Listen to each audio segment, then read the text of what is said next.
मेरा नाम हाशिम है और मैं लाहौर शहर के एक अस्पताल में काम करता था और मेरा घर भी उस अस्पताल के नज़दीक था। मेरी उम्र उस वक्त 18 साल थी। हमारे रिश्तेदारों को अस्पताल में अगर कोई काम होता था तो वो अक्सर मुझे कहा करते थे। मैं उनके वहाँ के सारे काम करवा देता था। एक हमारे दूर के रिश्तेदार भी थे। उनकी तबीयत खराब हुई तो उन्होंने मुझसे राब्ता किया और मुझे कहा कि उस अस्पताल के फलां डॉक्टर को मैंने चेक करवाना है। तो मैंने उन्हें कहा ठीक है, कोई मसला नहीं, आप आ जाएं। वो लाहौर से थोड़ा दूर रहते थे। वो आए तो उनके साथ बड़ा बेटा रिजवान और उनकी एक बेटी हमना भी थी। डॉक्टर ने चेकअप किया और चेकअप करने के बाद कुछ टेस्ट वगैरह लिख दिए और उन्हें अस्पताल में दाखिल करने का कहा और हमने उन्हें दाखिल करवा दिया। उनका घर काफी दूर था तो मैंने उनके बेटे और बेटी को रिहाइश का बंदोबस्त अपने घर में करके दिया। बस फिर एक हफ्ता अंकल अस्पताल में दाखिल रहे तो सारी भाग दौड़ मैंने की। दवाइयाँ, टेस्ट और खाने पीने का ख्याल और उनके बेटे और बेटी को अस्पताल लेकर आना और जाना, मेहमान नवाजी वाली सारी जिम्मेदारियां निभाई और आखिरकार अंकल सेहतयाब हो गए और उन्हें अस्पताल से छुट्टी भी मिल गई और उन लोगों ने हमारा शुक्रिया अदा किया और फिर वो वापस घर चले गए। फिर एक दिन अचानक मुझे एक रॉन्ग नंबर से मैसेज आया कि आपका बहुत बहुत शुक्रिया। मेरे पूछने पर पता चला कि वो वही हमना है, उन अंकल की बेटी जिनकी मैंने मेहमान नवाजी की थी। बस फिर आहिस्ता आहिस्ता हमारी बात होना शुरू हो गई। खैर वक्त गुजरता गया और हमारी बहुत अच्छी दोस्ती हो गई। वो मुझे पसंद करने लग गई और मुझे कहने लगी कि तुम मुझे बहुत अच्छे लगते हो। मुझे ऐसा लगता है कि मुझे कहीं तुमसे मोहब्बत हो गई है और मुझे भी वो बहुत अच्छी लगने लगी थी। और फिर एक दिन ये दोस्ती मोहब्बत में बदल गई। 3 साल हो गए हमारे इस रिलेशन को।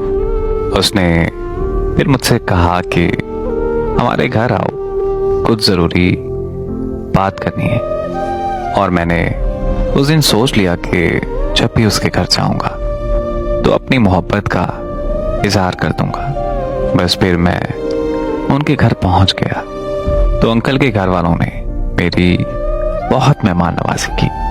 मेरा घर बहुत दूर था इसलिए रात को वहीं रोक लिया उन्होंने। सर्दियों की रात थी। मैं और हमना दोनों गार्डन में बैठे थे। मैंने हमना से कहा कि मुझे कुछ कहना है तुमसे। वो कहती हाँ बोलो। मैंने हमना से कहा कि मुझे तुम बहुत अच्छी लगती हो और मैं तुमसे बहुत मोहब्बत करता हूँ और तुमसे निकाह करना चाहता हूँ। क्या तुम मेरा साथ दोगी? ये सुनकर हमना चुप रही। फिर हमना ने मुझे कहा मुझे जो बात तुमसे करनी थी वो ये है कि मेरा रिश्ता तय हो गया है। मैं तुमसे मजीद कोई ताल्लुक नहीं रख सकती।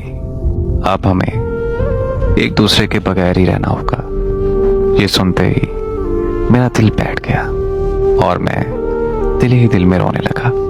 हमना ने मुझे एक गुलाब का फूल गार्डन से तोड़ कर दिया और कहा कि मेरी तरफ से तुम्हारे लिए है ये, हमेशा खुश रहो और आज के बाद हमारा कभी राब्ता नहीं होगा।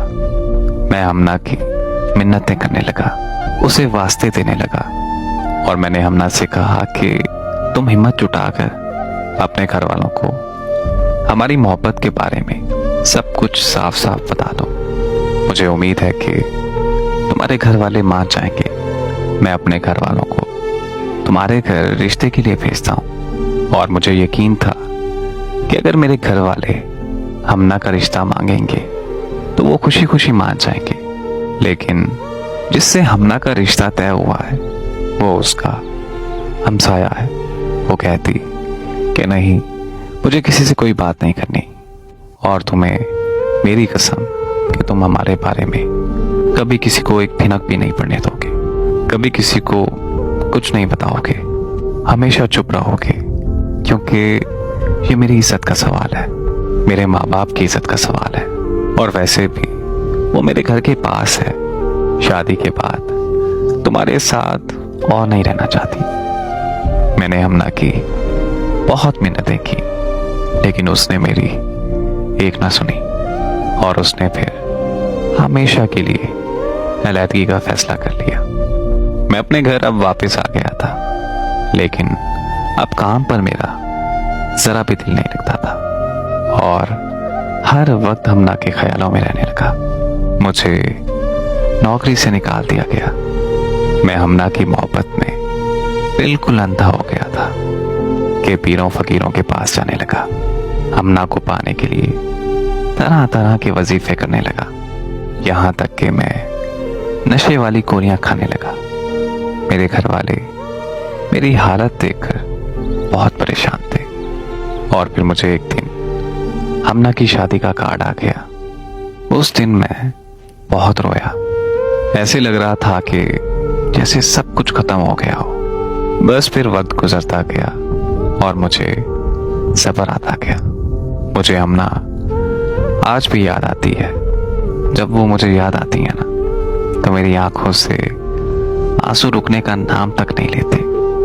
उसका दिया हुआ आखिरी गुलाब आज भी मेरी डायरी में है, और आज मैं जब पुरानी बातों को याद करता हूँ तो दिल के जख्म फिर से ताज़ा हो जाते हैं। अगर उस वक्त हमना मेरी मोहब्बत का एहसास कर लेती तो आज मुझे ये सब बर्दाश्त ना करना पड़ता। लेकिन वो कहते हैं ना कि जो भी होता है इंसान की बेहतरी के लिए ही होता है। अब मैं पहले से कई ज़्यादा मजबूत हो गया हूँ, और अल्हम्दुलिल्लाह आज अपना कारोबार है। बस आखिरी बात यही कहूँगा कि हमना के जाने के बाद मुझे कभी किसी से मोहब्बत नहीं हुई। अब मेरे घर वाले जहाँ कह देंगे मैं वहीं शादी कर लूँगा, क्योंकि मोहब्बत का एहसास बहुत तकलीफ देता है।